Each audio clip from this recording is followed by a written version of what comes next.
할렐루야, 나사렛 아침 묵상 시간입니다. 오늘의 본문은 디모데후서 4장 9절에서 22절까지 말씀입니다. 함께 봉독하겠습니다. 너는 어서 속히 내게로 오라. 데마는 이 세상을 사랑하여 나를 버리고 데살로니가로 갔고, 그레스게는 갈라디아로, 디도는 달마디아로 갔고, 누가만 나와 함께 있느니라. 내가 올 때에 마가를 데리고 오라. 저가 나의 앞에 나의 일에 유익하니라. 두기고는 에베소로 보내었노라. 내가 올 때에 내가 들어와 가보의 집에 둔 겉옷을 가지고 오고, 또 책은 특별히 가죽 종이에 쓴 것을 가져오라. 구리장색 알렉산더가 내게 해를 많이 보였음에 주께서 그 행한 대로 저에게 갚으시리니 너도 저를 주의하라. 저가 우리 말을 심히 대적하였느니라. 내가 처음 변명할 때에 나와 함께 한 자가 하나도 없고 다 나를 버렸으나 저희에게 허물을 돌리지 않기를 원하노라. 주께서 내 곁에 서서 나를 강건케 하시면 나로 말미암아 전도의 말씀이 온전히 전파되어 이방인으로 듣게 하려 하심이니 내가 사자 입에서 건지웠느니라. 주께서 나를 모든 악한 일에서 건져내시고 또 그의 천국에 들어가도록 구원하시리니 그에게 영광이 세세 무궁토록 있을지어다. 아멘. 브리스기아와 아굴라와 및 오네시브로의 집에 문안하라. 에라스도는 고린도에 머물렀고 드로비모는 병들므로 밀레도에 두었노니 겨울 전에 너는 어서 오라. 오블로와 부데와 리노와 글라우디오와 모든 형제가 다 내게 문안하느니라. 나는 주께서 내 심령에 함께 계시기를 바라노니 은혜가 너희와 함께 있을지어다.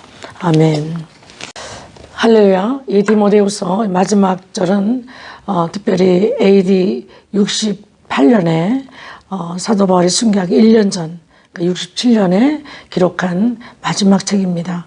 우리가 히브리서를 볼 때 히브리서가 바나바가 썼다, 아볼로가 썼다 이렇게 말들이 여러 말이 있지만 그러나 우리가 사도 바울로 생각하면 사도 바울은 14서신을 쓰면서 이렇게 기록한 것을 볼 수가 있는데 이 디모데후서가 연도적으로 가장 나중에 쓴 사도 바울의 옥중에서 쓴 마지막 서신인 것을 우리가 알 수가 있습니다.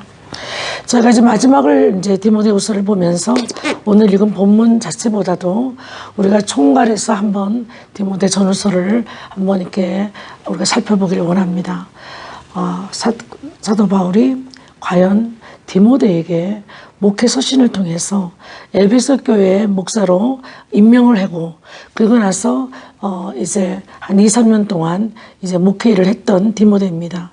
디모데가 힘들어서 지치고 여러 가지로 힘들어할 때에 사도 바울이 이제 부른 것을 볼 수가 있습니다. 우리는 좀 잘못 이렇게 보게 되면 성경을 사도 바울이 마지막 감옥에서 많이 외로웠나 보다.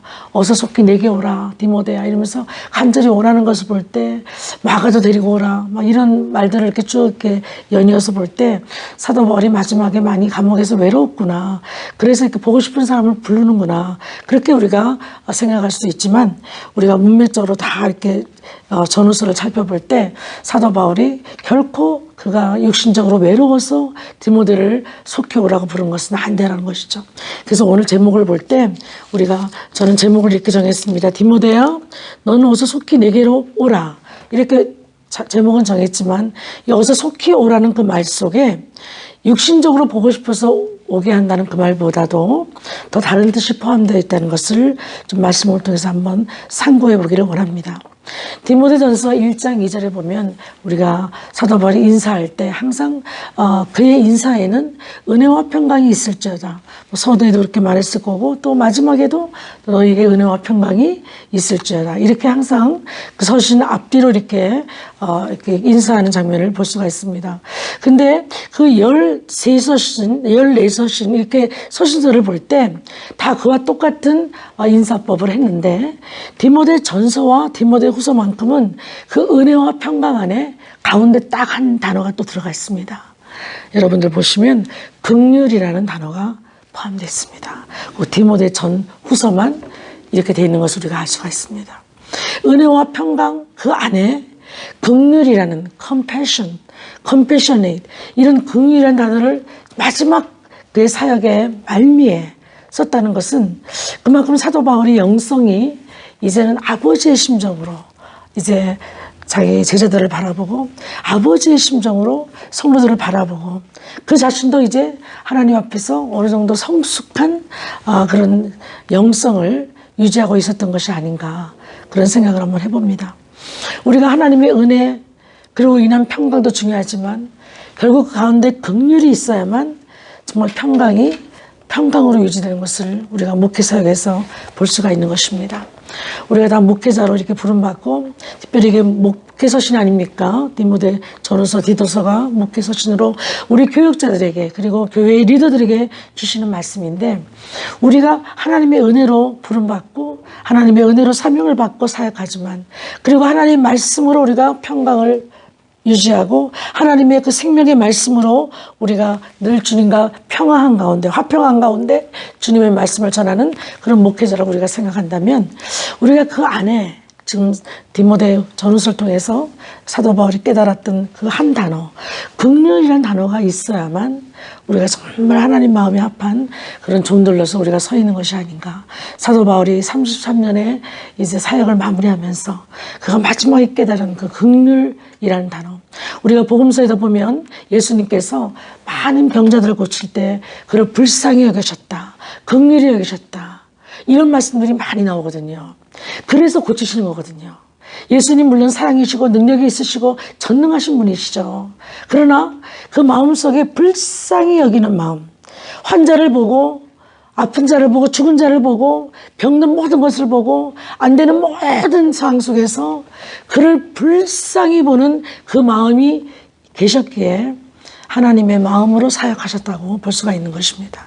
그 사도 바울도 이제 마지막 단계에서 33년이라는 그의 총 사역을 마무리하는 그때쯤 와서 디모데 전후서를 쓸 때쯤 와서 이 긍휼이라는 단어의 중요성을 깨닫고 집어넣었다는 것이죠.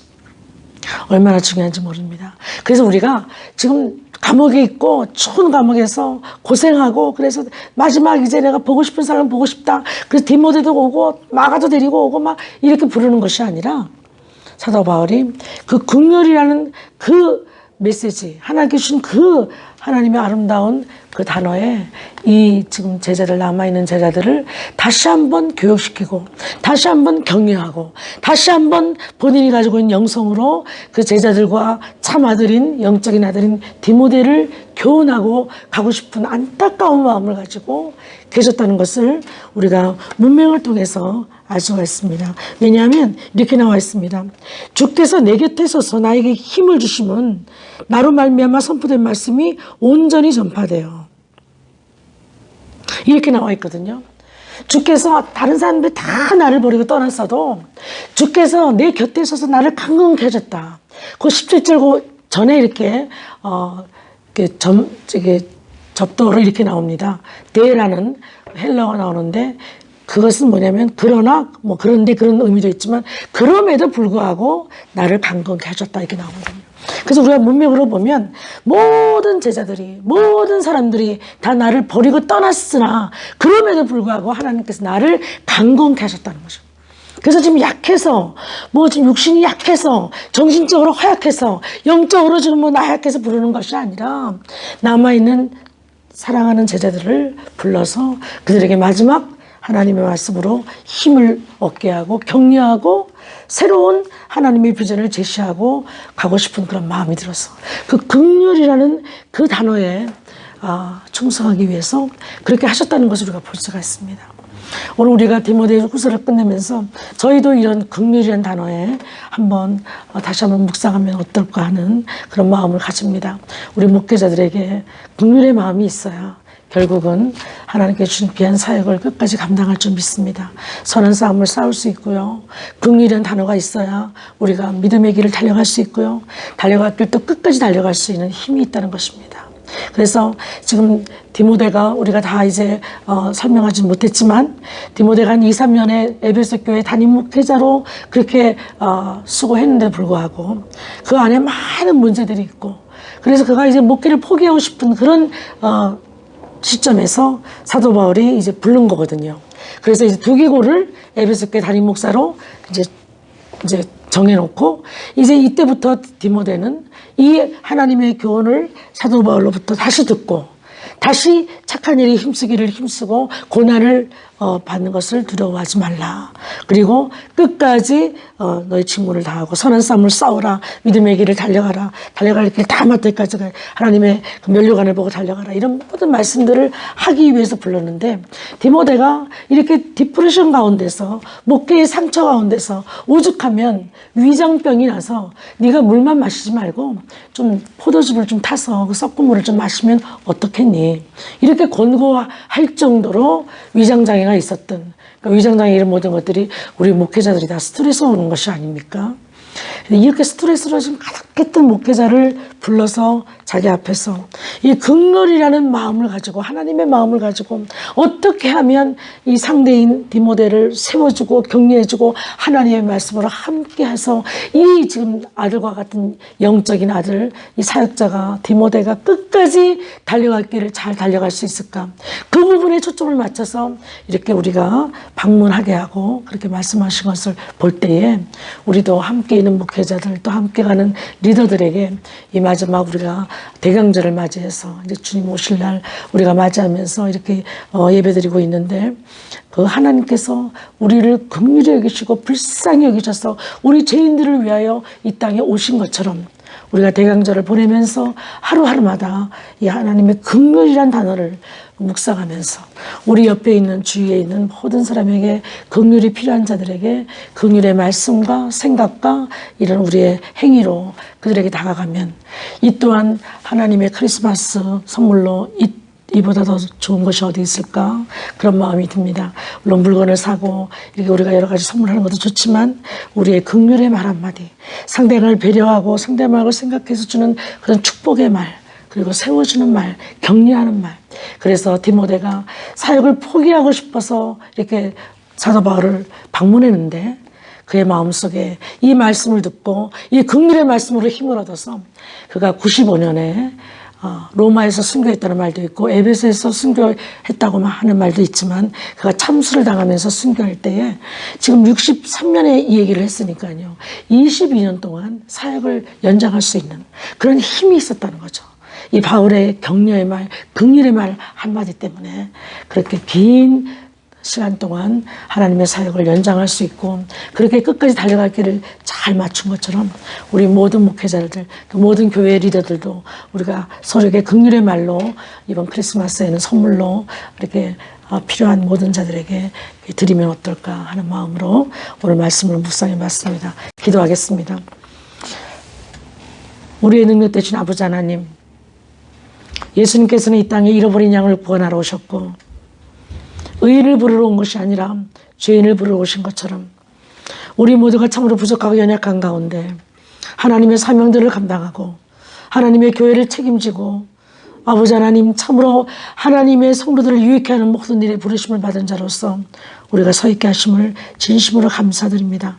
우리 육신이 연약해서 아버지 하나님, 우리가 힘들고 어려울 때 참으로 하나님의 은혜와 평강으로 우리를 인도하시지만, 우리 마음속에 하나님이 우리를 긍휼히 여기신 것처럼 우리 모두 각 사람이 하나님의 긍휼의 마음을 우리가 갖게 하셔서 긍휼의 모든 마음을 필요로 하는 자들에게 말 한마디, 행동 하나, 우리의 생각 하나, 우리의 마음 하나 전달할 수 있는 귀한 크리스마스 시즌이 될 수 있도록 인도하시고, 사도 바울의 마지막 전한 유언 같은 메시지가 아버지 하나님, 우리 모든 사역자들의 메시지가 되어서 선한 싸움을 싸우고 믿음의 길을 지키며 끝까지 달려갈 길을 잘 달려가서 하나님께 생명의 면류관, 의의 면류관을 다 받을 수 있는 귀한 교회와 사역자를 될 수 있도록 인도하여 주시옵소서.